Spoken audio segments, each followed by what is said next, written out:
Tiga alasan Juan Miranda layak menjadi rekrutan pertama AC Milan di bursa transfer Januari 2024. AC Milan akhirnya sudah mencapai kesepakatan dengan Real Betis soal rencana memboyong Juan Miranda. AC Milan dikabarkan telah mencapai kata sepakat menggait bek kiri Real Betis Juan Miranda di bursa transfer musim dingin atau Januari 2024. Juan Miranda sendiri kontraknya akan berakhir pada musim panas 2024 nanti. Hal ini membuat Real Betis akhirnya memutuskan untuk melepas sang pemain ke AC Milan. Direktur Milan Giorgio Furlani dan Geoffrey Moncada dilaporkan sudah melayangkan tawaran 3 juta euro plus bonus kepada Real Betis untuk meminang bek asal Spanyol itu. AC Milan tentu saja berharap banyak bahwa Real Betis bersedia menerima tawaran 3 juta euro itu, mengingat Juan Miranda sebenarnya sudah setuju membela Rossoneri pada musim panas 2023 lalu. Bek berusia 23 tahun itu jelas akan menjadi tambahan amunisi yang pas bagi tim merah hitam, mengingat mereka butuh bek kiri baru.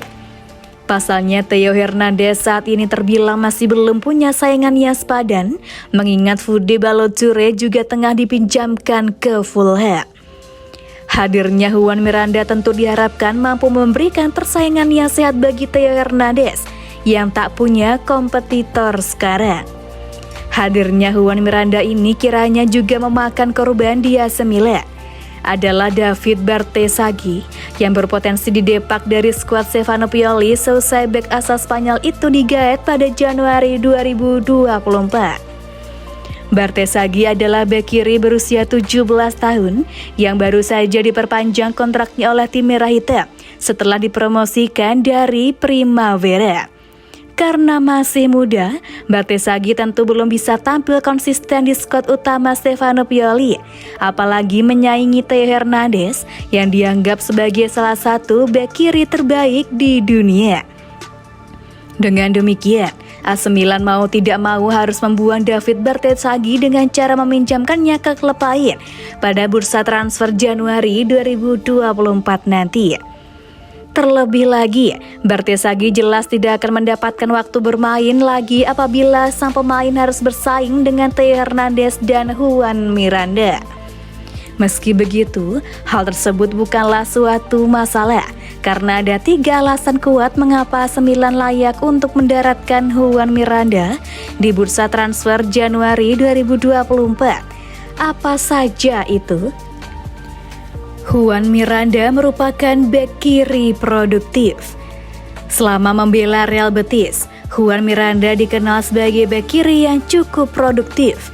Di musim 2022-23 lalu, dirinya berhasil menyumbangkan 3 gol dan 5 assist dari 28 laga. Catatan itu membuktikan kemampuan Miranda dalam menyerang, sehingga ia bisa disebut mirip dengan Theo Hernandez secara permainan. Tapi nyatanya Miranda punya catatan apik untuk seorang bek kiri di 5 liga top Eropa jika dibedah kualitasnya lebih jauh. Tercatat, Miranda punya catatan 0,13 non-penalty goals atau NPG per 90 menit dari 1,15 tembakan per 90 menit dan mampu membuat 0,13 assist per 90 menit. Kemampuannya dalam menyerang terlihat dari rataan umpan progresif yang ia buat, yakni sebanyak 4,43 kali per 90 menit, disertai rataan sentuhan bola di area lawan sebanyak 1,91 kali per 90 menit. Di samping itu, Miranda rata-rata menerima bola di area lawan sebanyak 5,41 kali per 90 menit, yang menunjukkan kemampuannya menyerang dari flank kiri. Juan Miranda tetap tangguh dalam bertahan. Meski unggul menyerang, Miranda tak lupa soal pertahanan. Tercatat ia mampu membuat 2,35 tackle plus intercept, membuat 1,29 blok, membuat 3,72 sapuan per 90 menit. Selain itu, posturnya yang mencapai 185 cm membuatnya kerap memenangi duel udara, yakni sebanyak 1,2 kali per 90 menit. Dengan catatan yang balance antara menyerang dan bertahan, Miranda terlalu hebat untuk menjadi sekadar deputi atau pelapis Theo Hernandez. Apalagi dengan kekurangan Theo dalam bertahan, bisa saja Miranda merebut tempatnya dari starting line up AC Milan dengan catatannya itu. Memiliki usia masih muda. Juan Miranda adalah pesepak bola asal Spanyol yang berposisi sebagai bek kiri. Ia lahir dengan nama lengkap Juan Miranda González di Olivares pada 19 Januari 2000 silam. Dengan usia yang masih menginjak 23 tahun, hal ini membuat Rossoneri bisa untung besar. Manajemen bisa menjadikan sang pemain sebagai investasi berharga di masa depan. Dalam 3 musim terakhir, Juan Miranda sudah membuktikan bisa menjadi penggawa reguler bersama Real Betis dengan total penampilan 78 kali di segala ajang.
Tiga pemain AC Milan yang performanya mulai menurun belakangan ini. Hasil buruk yang dialami oleh AC Milan tidak lepas dari faktor penurunan performa sejumlah pemain andalan yang selalu masuk dalam starter, tak bisa memberikan kontribusi besar. Siapa saja mereka? Theo Hernandez. Musim lalu, Theo Hernandez tampil sangat apik di sisi kiri pertahanan AC Milan. Ia kerap menciptakan peluang saat melakukan overlap membantu serangan tim. Tak jarang juga Theo Hernandez malah mencetak gol. Ketajamannya itu dibuktikan dengan torehan 4 gol dan 5 assist musim lalu di semua kompetisi.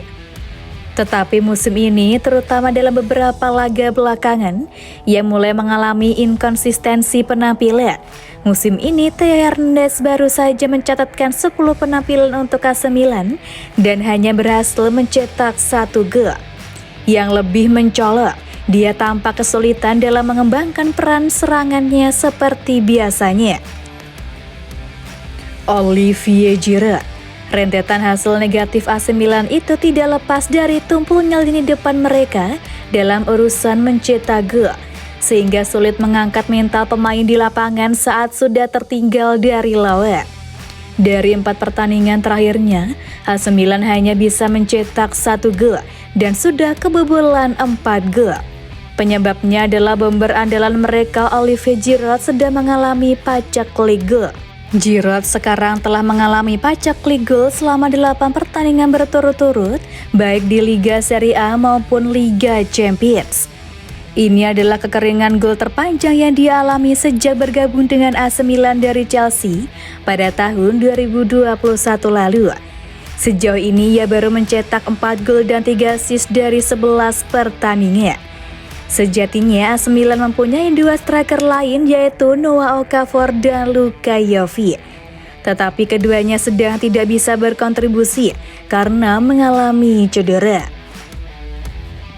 Rafael Leao, pemain muda berbakat AC Milan, telah menjadi pusat perhatian media dalam beberapa pekan terakhir karena kurangnya kontribusi di depan gawang. Sudah lebih dari sebulan sejak dia mencetak gol terakhirnya pada 23 September ketika mencetak gol penentu kemenangan melawan Hellas Verona. Ini adalah periode yang panjang tanpa kontribusi gol dari Leo. Ketika Milan mengalahkan Lazio 7 hari setelah golnya melawan Hellas Verona, banyak yang melihatnya sebagai penampilan positif terakhirnya. Ada sesuatu yang berubah dalam permainannya dibandingkan dengan awal musim ini dan musim lalu, dan ini menjadi perhatian Stefano Pioli yang mencari jawaban. Begitu pula dengan percobaan umpan silang, di mana dia mencoba 6 kali melawan Torino dan hanya sekali melawan PSG. Hal yang sama terjadi dalam hal tembakan, di mana dia mencoba 2 kali melawan Torino dengan 1 tepat sasaran, sedangkan dia mencoba 4 kali dengan 1 tepat sasaran dalam pertandingan melawan PSG.